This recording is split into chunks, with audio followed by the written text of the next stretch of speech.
it was all about me, like, this is me, I'm the music person, like, I do music, I write songs, and now I'm starting to really learn how to just detach myself from the things that I do and like pick up other hobbies like cooking and sewing and doing all of these other things that really make me happy as well, you know, and realizing that like, oh shit, like I'm actually good at other things.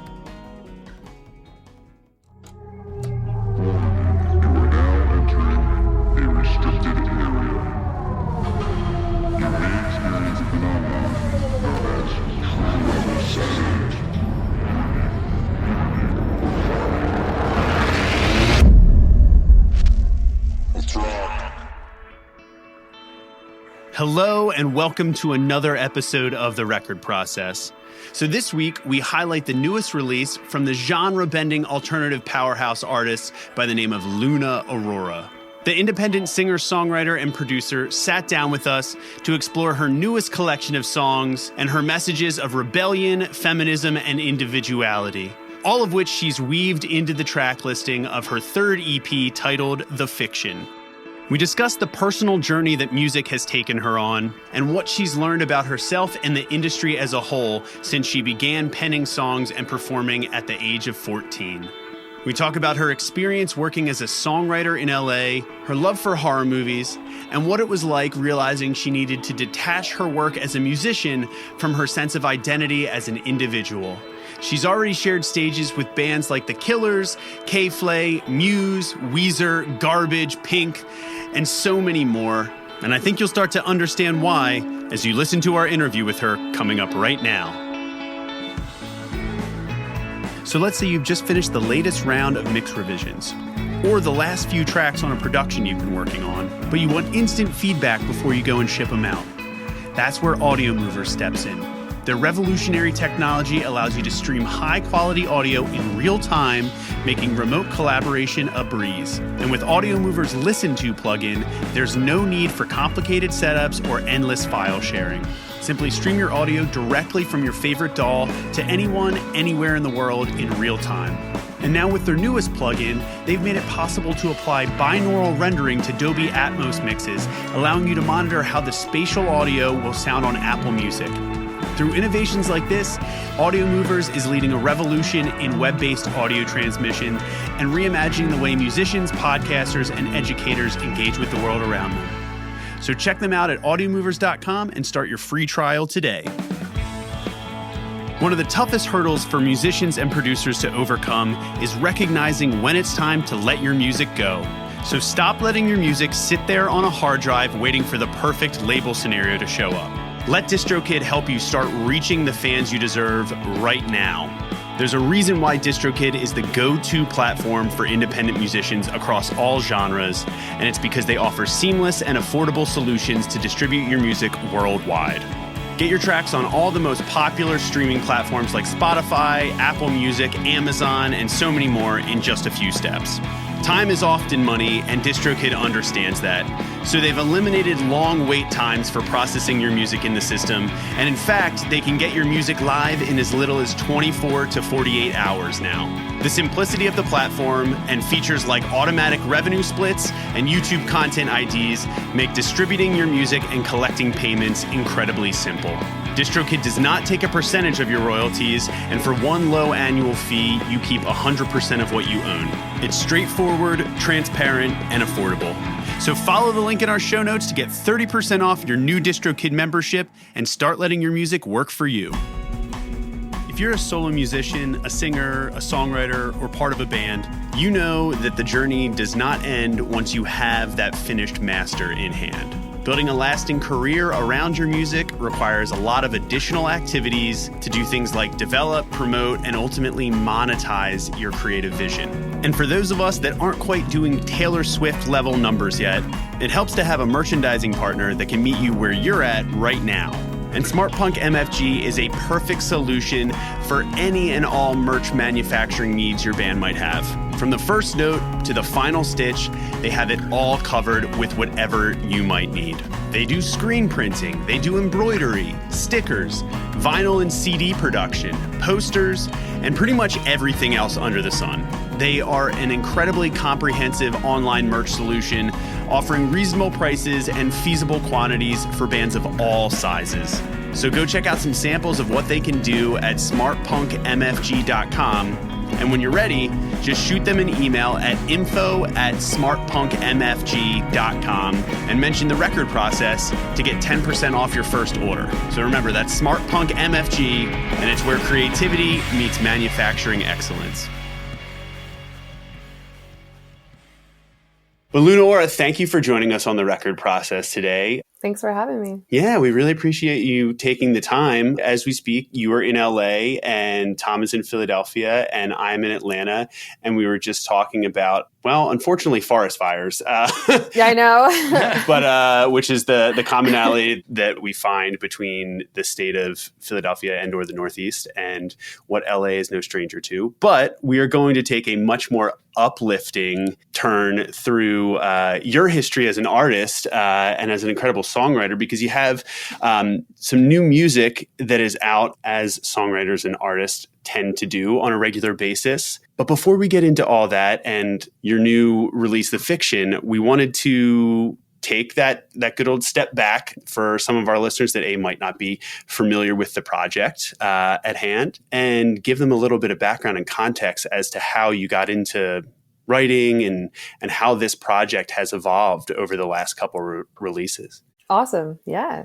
Ask me anything. Let's talk about it. Let's go. Let's get in there. Well, what let's start with this. I mean, how it's kind of like, well, how far back do you want to go? I know, right? Well, I was born in well, we can start there, but we may have to extend the format of the show, which Tom and I are always up for. But we're told that most people can't listen to us for more than an hour. So, before we maybe surge ahead a little bit, where were you born actually? I was born in San Diego. I grew up in Arizona, in the East Valley, a little city called Mesa Gilbert area. A lot of people don't know what that is, but I started writing music when I was 10. I started writing songs and poems and all of that, and then started playing guitar when I was about 13. And started going out and playing shows at 14, 15 years old. So I've been kind of at this for a really long time. It's just been a life journey. But yeah, I have 4 siblings. My dad was a homicide detective. My mom was just a stay-at-home mom. I grew up Mormon. There's a lot to unpack here. Hey now. Coming in hot. We might have to extend the show. This might be, honestly, we've been waiting for the opportunity to do one of those to be continued, 2-part episode this might things. Be it. This might be it, because Luna, that's one, that Southwest, that Arizona landscape, and one of my favorite, mostly aesthetically speaking, parts of the country, actually, interestingly enough. It's beautiful. It is really beautiful. So that explains kind of the Southwest, Southern California, influence on a lot of those things. Your dad was a homicide detective. I don't know. You tell me if that in any way influenced your creative arc, but I maybe not at all. And maybe it was just a pretty normal thing, but that seems like a pretty intense gig for a parent. I don't know if his job influenced me, but I've just always been kind of into horror stuff. He told me, he took me to Blockbuster one time when I was 6, and he's like, go pick out any movie you want. And I came back holding Bordello of Blood. And I was like, this one, Dad, I want to get this one. And everyone was standing in the line looking at him like, what are you doing letting your child rent Bordello of Blood? And he was like, go put that back. Go pick a Disney movie. It's like, you go put that in another rom-com case and bring that back. Yeah. Yeah. I don't care what you watch. I want you to be yourself, but you just can't let everybody else in the neighborhood know. No, he was definitely like, what is wrong with her? There's something wrong with this child.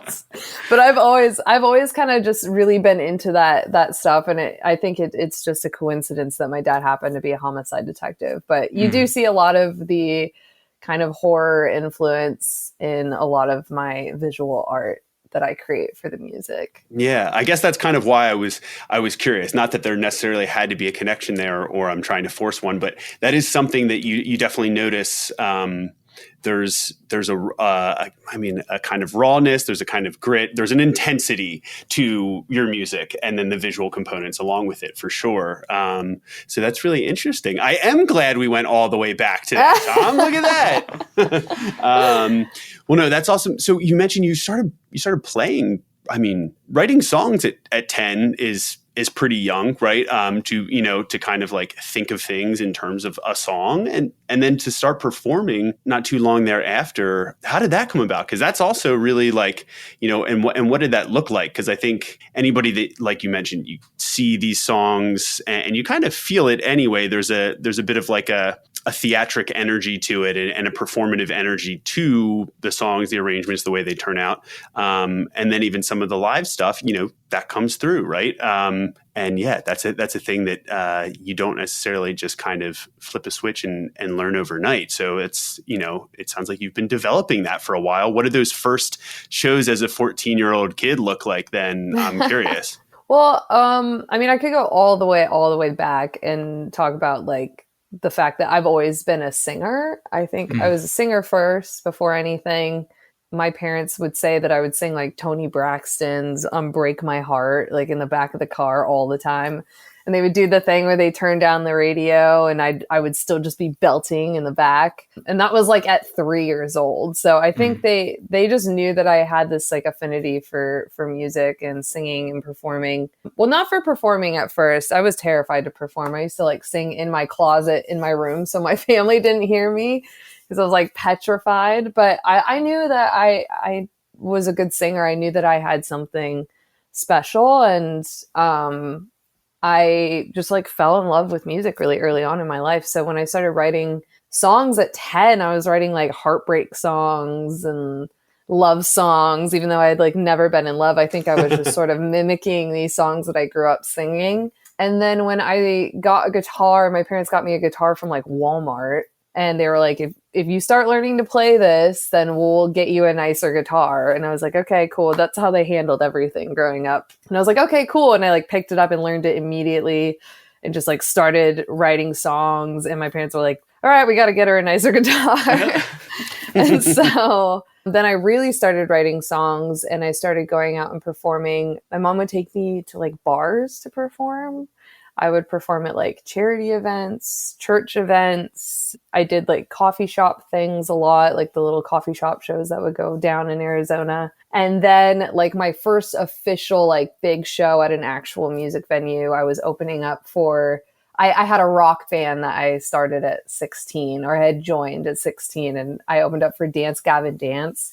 And my band was like, so not that. I was like, I was like wanting to be Paramore so bad. And, cause I was obsessed with Haley Williams and Paramore at that time in my life. And yeah, I had like this kind of Paramore-esque band, pop punk vibes opening up for Dance Gavin Dance. But it's been a long journey, cause I was writing like 90s heartbreak songs. And then it was this kind of like folky, almost country-esque stuff. I've just always kind of been evolving and trying to find my sound and trying to find my own voice. And I didn't really get there until very recently. Yeah. Well, so yeah, let's zoom into this, like, I guess we'll call it this era of like the project. So how did this era of your songwriting start? What was like that first marker for you? I always knew that I was going to be in music. I was going to be an artist. I just didn't know at what capacity or like what that would really look like. I didn't really have a voice for many reasons, not because I hadn't found it yet, but I think like my upbringing and the way I was raised and like how I grew up, I think that my voice in a lot of ways was very diminished. So for me, I ended up moving to LA shortly after high school, and like really tackling the music thing and thinking like, okay, I just want it so bad, and being really desperate and deciding that like, okay, well, Lady Gaga's huge, Katy Perry's huge, Taylor Swift is huge. Like, that's what I want to be. That's the level of success I want to reach. I know I can do it. That's my potential. So I'm just going to like do what they're doing. So I started making pop music, and it was like very empty. I added a lot of, I think, my own like soul and spirit to it. But yeah, it wasn't making me happy. And then I was just kind of in this like rat race in LA of the music industry and playing shows and just being like, this music is just not me. It's not who I am. And so I took a break from my artist project for a while and started writing like primarily for sync. So for television and film. And I found some success in that. And I was like, all right, well, maybe this is just my thing. Like maybe this is my path. And I got like really sick of that too. I don't know. There was just something inside of me that just needed to come out and say everything that I've always wanted to say my entire life. And I felt like I never had the opportunity or the chance just growing up. I mean, mostly as just like a woman, growing up as a woman who grew up in the Mormon church, in a very, you know, organized religion, growing up very conservative. So I just like, I had all of this stuff to say that I feel like I have never gotten to say in my life. And so one day I just like went into one of my sync sessions and I was like, we're going to do what I want to do today. And what we're going to do is this. And it came out as like this really cool, like 9 Inch Nails, Rage Against the Machine, Gwen Stefani thing.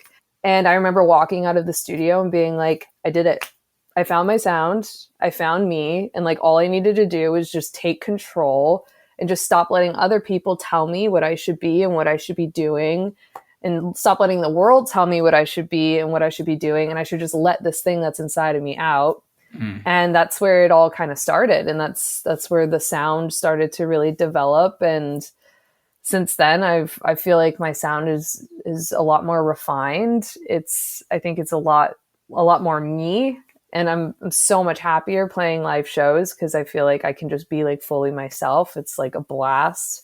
And yeah, that's the story of how I got to where I am, where I found my voice, I guess. Wow. That's amazing. What, take us back. I want to zero in on that space, because you said you were writing for sync at that point too.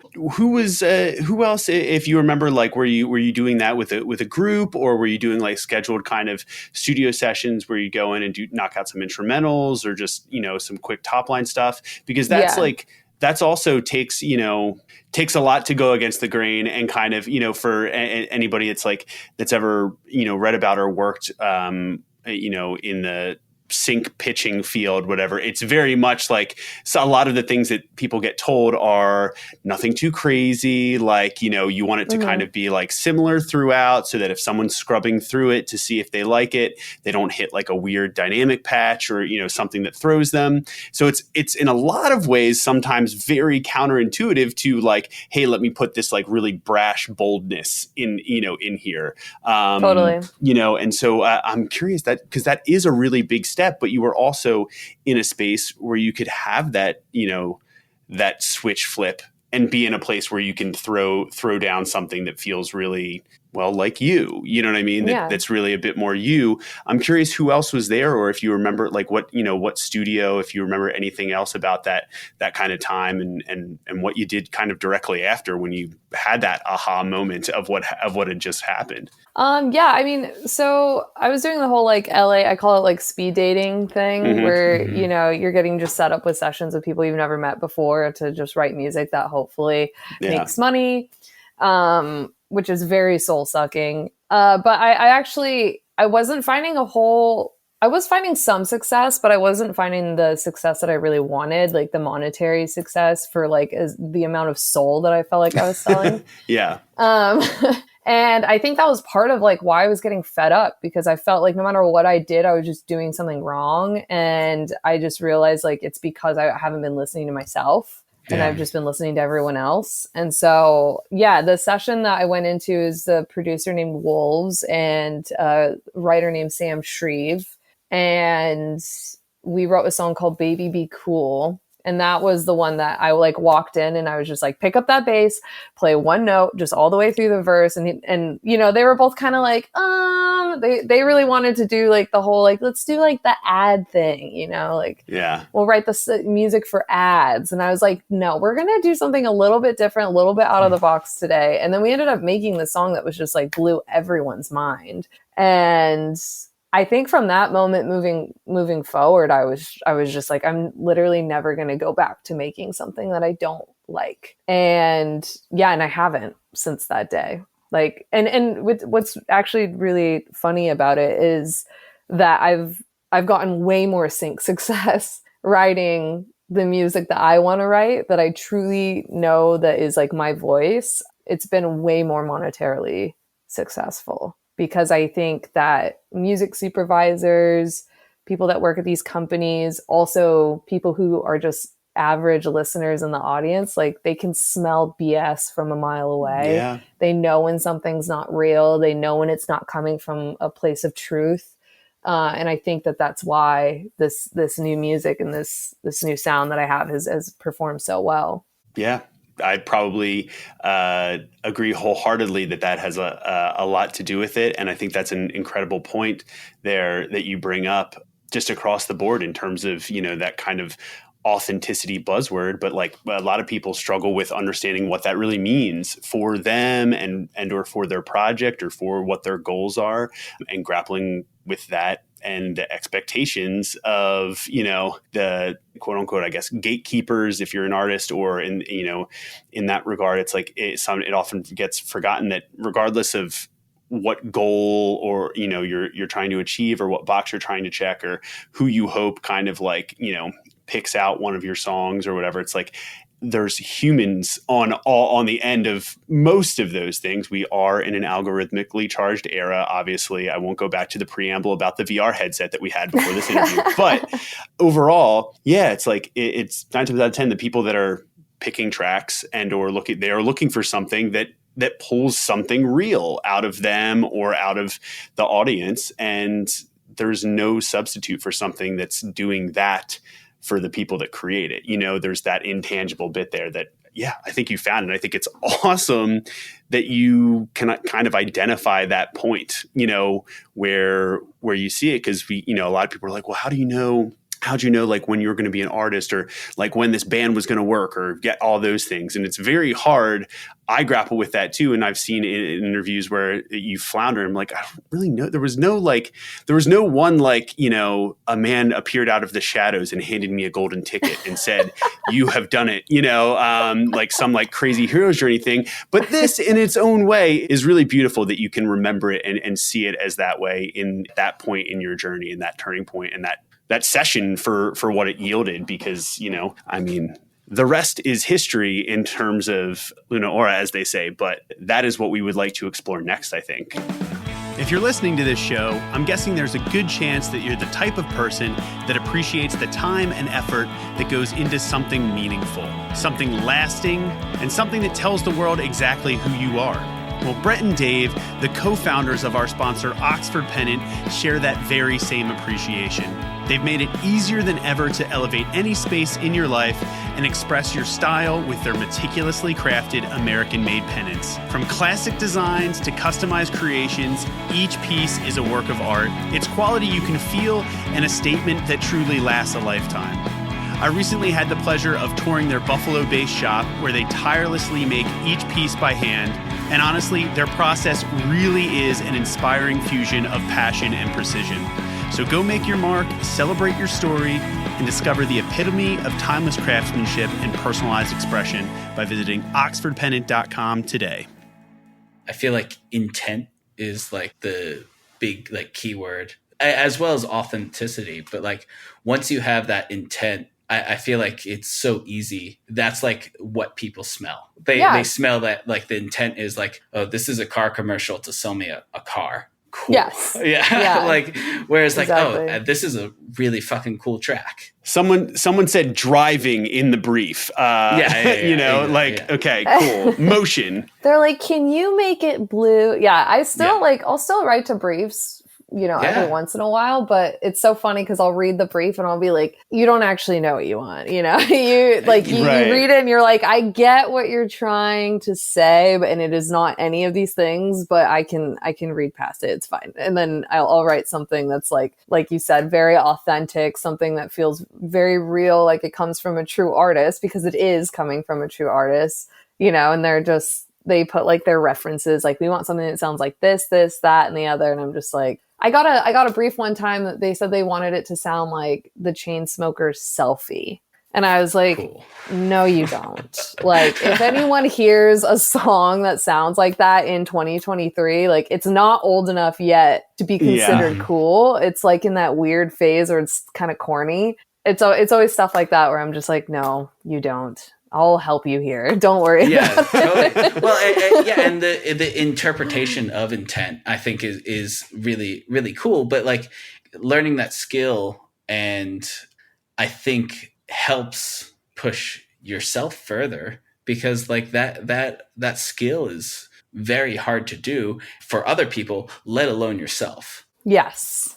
And also, like, yeah, the intent, but then also I think recognizing where the intent is coming from, because I think a lot of people, I lived in LA for 10 years. I'm in Nashville now, but I think a lot of people get so caught up in like doing it and like making it that they start making choices based on desperation, as opposed to just making the choices that are best for themselves. And I think that's what I was doing a lot in the beginning part of my career. I was just desperate. I wanted it to happen, but I didn't even know what it was. And I had no intention. And when I did have intention, the intention was coming from it was coming from a very flawed place that just wasn't going to be conducive for happiness, which at the end of the day is the most important thing. Yeah, I think it's important to know like, what is your intention and where is that intention coming from? And is it coming from a real place that is actually going to get you somewhere where you're going to be happy and fulfilled? Because at the end of the day, like, life is only so long, and that's really what matters. Like, making it and being cool and, you know, being famous it means nothing at the end of the day. Yeah. Being rich is fucking awesome. Being rich, I mean, someone who's rich and not famous. Can I have some money? Yeah, exactly. I can't imagine that rich people who are not famous aren't like the happiest people in the world. You know what's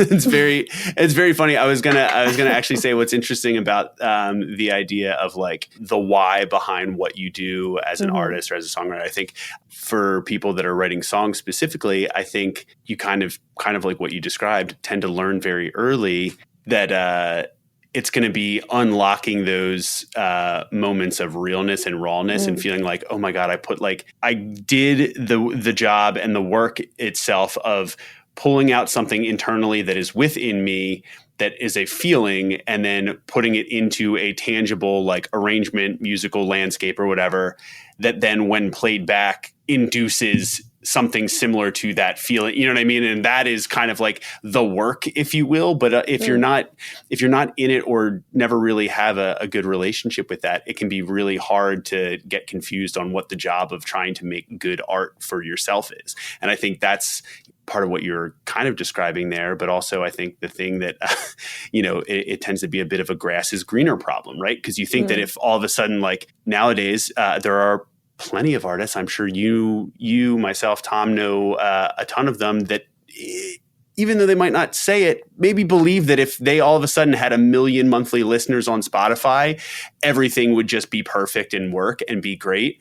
But then there are also people that will tell you, I have 10 million monthly listeners on Spotify and I am not really happy. This isn't actually at all what I wanted. Right. Well, social numbers don't mean anything. Right. I think people are realizing that now, that like when they look at someone that's got 1 million followers, but they can't sell 10 tickets on the road, that's a very real thing that's happening. And a lot of labels, major labels, are just signing people that just have followers, as if followers are actually fans.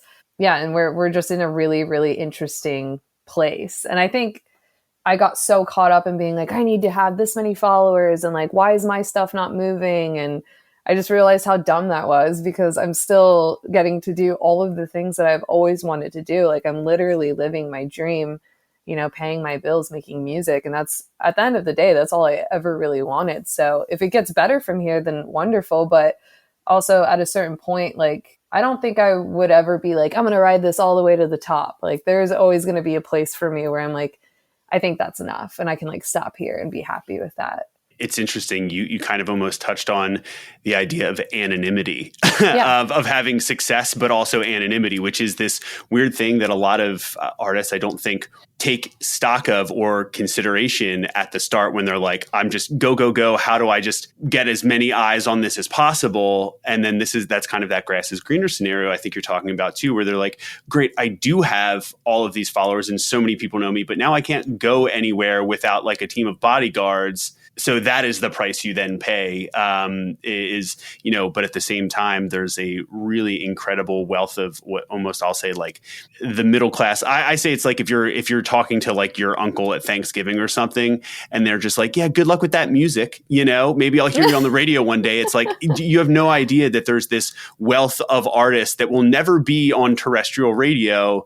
Right. And are still making an incredible impact and supporting themselves for decades and decades. And, Absolutely. So it's kind of interesting that you said that too. And I think that speaks a lot to sometimes the best art, if you will, and the best songs as a songwriter and as a project are often made in that kind of space where you still feel like there's at least a little touch of anonymity that allows you to be extra vulnerable and really go for those goals that are truly within you. Listening back to this, there's a boldness to it, Totally. Yeah. I mean, I put so much pressure on myself, just like I'm sure everyone else does in this industry. It's a high pressure situation. You have this 1 in a million chance to like do something that you've always wanted to do. And you're just like praying to God that it works out and you'll do anything to make it happen. And I think a lot of people are in that position, but I've been doing a lot of like reading and meditation and just like self-reflection about like what it is that I want out of my life and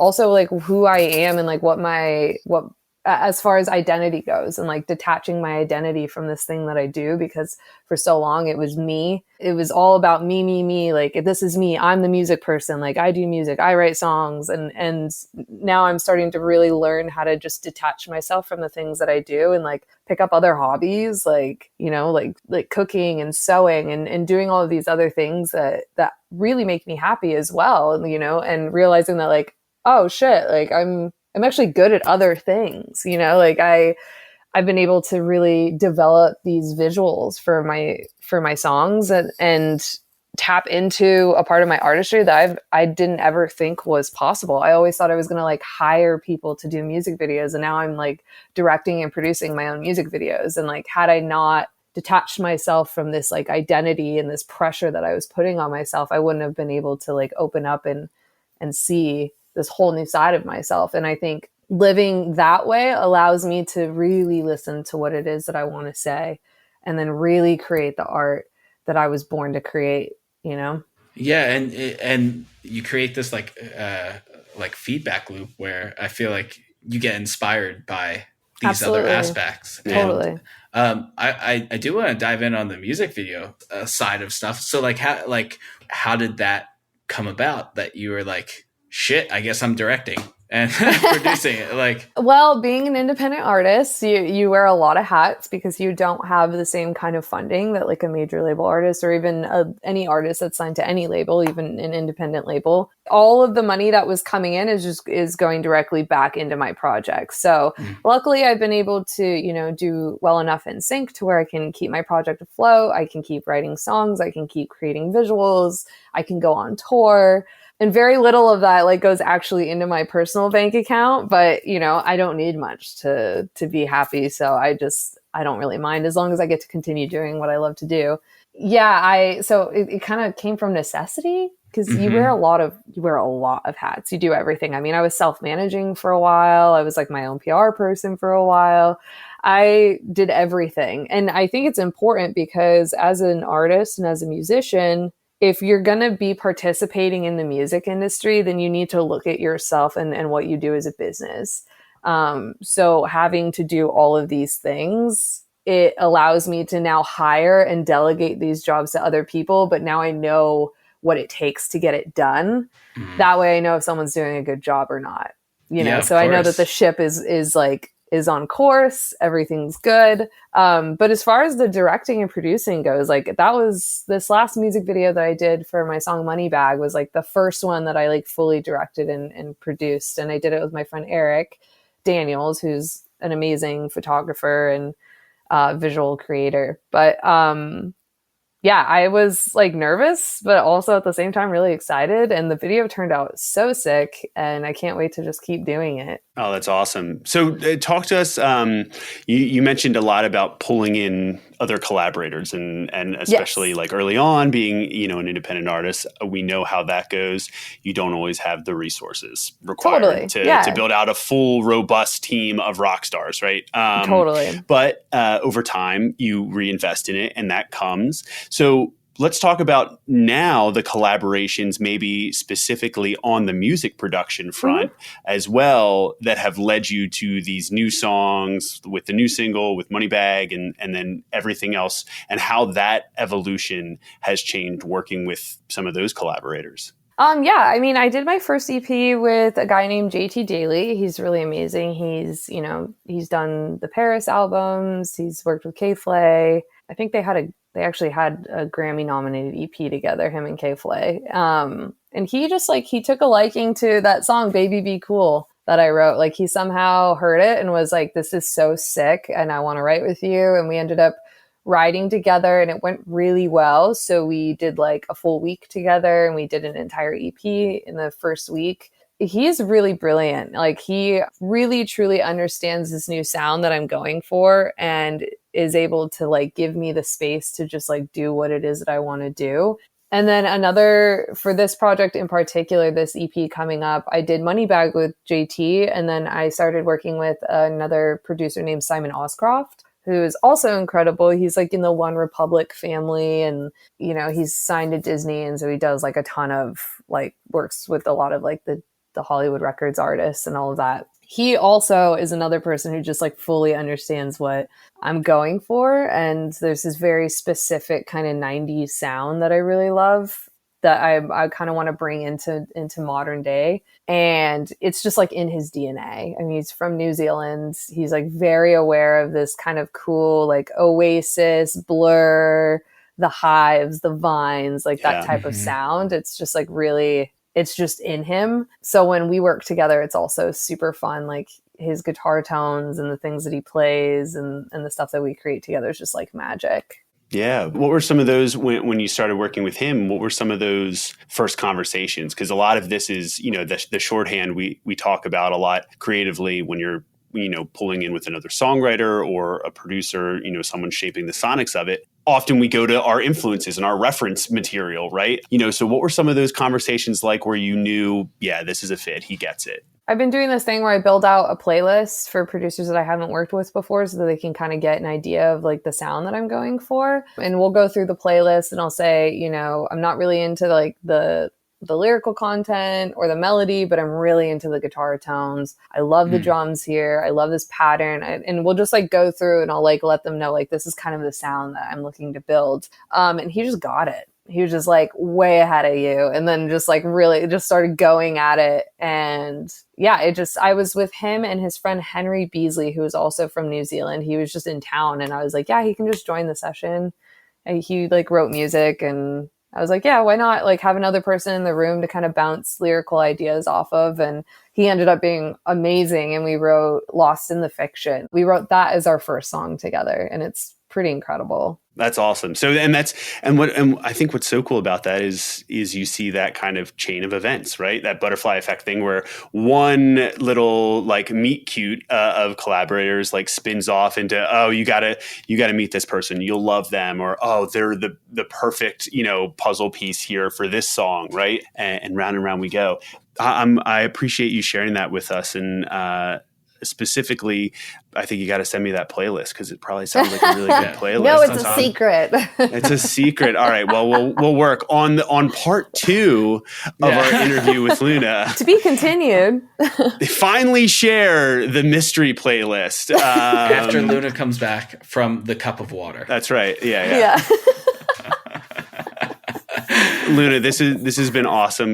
We really appreciate you spending some time with us. Yeah, thank you so much for your thoughtful questions. Yeah, and getting into everything that drives you and this a lovely rebellious spirit in the music, but something that I know also feeds Tom and my soul and lust for that kind of like 90s era vibe. Oh, yay. Amazing. You guys will like the new one. Well, you've already heard it, actually. We have already heard it. Well, it depends on what All right, and how do you feel? How does everyone feel? Yeah, shit slaps. We feel great about it. 10 out of 10, we feel incredible go. about it. Yeah.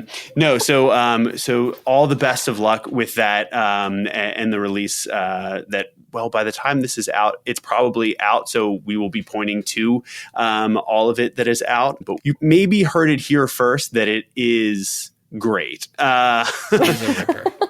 And comes from a true place of conviction, which is maybe most important at its core. But thank you so much. This was awesome. Where can everybody find all the cool stuff that you talked about? Videos, follow you, socials, all that good stuff. Yeah, just Luna Aura on everything. It's AURA. I always have to tell people that because they'll look up other names and it'll be not me. Yep. Luna Aura. I'm really active on Instagram. I usually answer all messages that are sent to me. And then, you can check out my videos on YouTube. I'm on TikTok a little bit. I might try to do that a little bit more. You never know. Yeah, you got some assets. You got some good TikTok fodder out there. I saw it looking through this. It's not so bad. Yeah. The algorithm does not agree with you. Yeah, well, I don't know. Here's the thing. I will say I did see a picture of you with a very white snake that I don't know, either the algorithm will love that or truly not like. I would feel like that would be a polarizing one, but kind of polarizing is also good, so I don't know. I don't think snakes are that polarizing, are they? Tell that to my girlfriend who is definitely afraid of them. Okay, fair. She's upset if that comes across her feed. But I enjoyed it and thought it was really compelling. But anyway, yes, that's great. We will link to all of those. And thank you again so much, Luna. This was awesome. Yeah, thank you. Thank you so much.